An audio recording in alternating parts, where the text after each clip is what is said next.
বগুড়া সদর এলএসটি খাদ্য গুদামের ভেতরে পানি ঢুকে জলাবদ্ধতা সৃষ্টি হচ্ছে।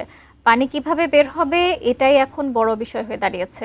সেখান থেকে সরাসরি যুক্ত হচ্ছেন উত্তরাঞ্চলীয় ব্যুরো প্রধান চপল সাহা। চপল, এই যে জলাবদ্ধতা, এটি নিরসনে কর্তৃপক্ষ কি ব্যবস্থা গ্রহণ করেছে একটু জানাবেন। শাকিলা, আসলে আপনি যেরকমটি বলছেন সেরকম কিন্তু কোনো কিছুই ব্যবস্থা গ্রহণ করতে পারেনি। এটা কিন্তু দীর্ঘদিনের একটি ব্যাপার। দীর্ঘদিন থেকেই কিন্তু আমরা দেখতে পাচ্ছি যে এই জায়গায় আমি যেখানে দাঁড়িয়ে আছি সেটাও কিন্তু হাঁটু পানিতে, আরও যদি ভিতরে যায় তাহলে সেখানে কিন্তু কোমর পর্যন্ত পানি। এই পানি যে নামবে কীভাবে, এই ব্যবস্থা কিন্তু কর্তৃপক্ষ আসলে করেননি এবং সরকারের করা উচিত। কারণ এখানে প্রত্যেকটা খাদ্য গুদামে তো আপনার চাল আছে, গম আছে। যদি আপনার এই পানি দীর্ঘদিন থাকে তাহলে কিন্তু এই পানিগুলোর কারণেই কিন্তু খাদ্যগুলো ড্যামেজ হয়ে যাবে, নিচের খাদ্যগুলো, এবং সেটা কিন্তু একটা বিশাল ক্ষতির ব্যাপার হতে পারে।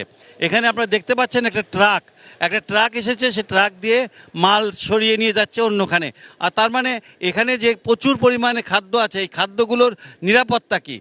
আমাদেরকে খাদ্য গুদামের একজন নাম প্রকাশে অনিচ্ছুক এক ব্যক্তি জানিয়েছেন যে এই যে আপনার খাদ্য গুদামের পিছন দিকে আপনার রেল লাইন আছে, রেল লাইনের নিচ দিয়ে যদি কোনোভাবে একটা ড্রেন করে পানিগুলো পার করে নেওয়া যায় তাহলে এই দুর্ভোগ তারা কমতে পারবে। কিন্তু এই দুর্ভোগ তো আজকের না, এই দুর্ভোগটা প্রায় ধরে নিতে পারেন যে প্রায় 10-12 বছর ধরে এই দুর্ভোগ পোহাচ্ছে এই এলাকার মানুষ।